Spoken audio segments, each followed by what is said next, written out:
Grabe yung client natin ngayon. Nagpapirma siya kay Flo G. Hindi niya sa damit pinapirma dahil ang plano niya ay magpapirma sa likod. Dahil ang gusto niya ay ipatato yung pirma ni Flo G. Nice day ngayong araw. Napakatindi ng client natin ngayon dahil ipapatato niya yung pirma ni Flo G. Kaya i-ready na natin yung mga kailangan natin gamitin. Gamit nga ang Crazy Tattoo Product by Nelmer Cruz. Itong pirma ni Flo G ay pabura na. Kaya ang ginawa natin, dinaanan muna natin ng ballpen. May picture naman yung pirma. Kaya ayon yung ginaya natin na reference. Naka-ready na at naka-setup na rin tayo. Tatuan na natin tong pirma ni Flo G. Alam nyo bang sa lahat ng artist kay Flo G talaga ako bilib? Hindi lang sa pag-rap o pagkanta. Bago ang lahat, itong Crazy Tattoo Product ay ginagamit ko sa pagtatattoo. Marami nga rin silang iba't ibang produkto. Kaya sa mga nagtatanong, lalagay ko na lang din sa comment section yung link ng shop nila. Mabalik tayo kung bakit bilib ako kay Flo G. Kita naman sa gawa ni Flo G, hindi lang sa rap o pagkakanta dahil nasabayan niya pa rin yung mga dating artist. Bihira kasi yung ganon, kagaya nga ng ginagawa ni Glock 9. Walang datihan o baguhan. Kung sino yung gumagawa ng pangalan, kayang sabayan.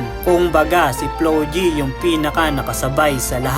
Ang dami na artist na nakakulab niya sa pag-rap. Kahit yung mga malabo niya na makasama ay nakasabayan niya pa. Alam naman natin na may pangalan na talaga si Flo G at kilala na talaga. Syempre hindi naman natin may kakaila yung mga kagrupo niya kung saan siya nagumpisa. Pero nakakabilib lang talaga na nakakasama niya pa yung mga datihan. At malamang sa mga nakasama niya, hindi niya rin lubos na maiisip na makakasama niya pa. Pero hindi malabo na mangyari yung mga bagay na yon dahil isa yon sa mga abilidad niya na gaya nga ng ginagawa ni Glock 9 sa ngayon na kahit nga datihan o sobrang tagal na sa industriya, nakakasabayan pa nga rin yung mga bago ngayon. Kaya saludo din talaga kay Glock 9 na bumababa pa rin. Ayan yung mga taong malabong mawala sa industriya. Bukod sa kilala na, hanggang ngayon walang patid na nagpapakilala pa. At para naman sa mga artist na datihan, marami pa rin ang nag-aabang sa mga kanta nyo. Kung baga hindi naman nawala yung mga fans nyo, kayo lang talaga yung nawala. Huwag kayong matakot na gumawa ulit ng mga kanta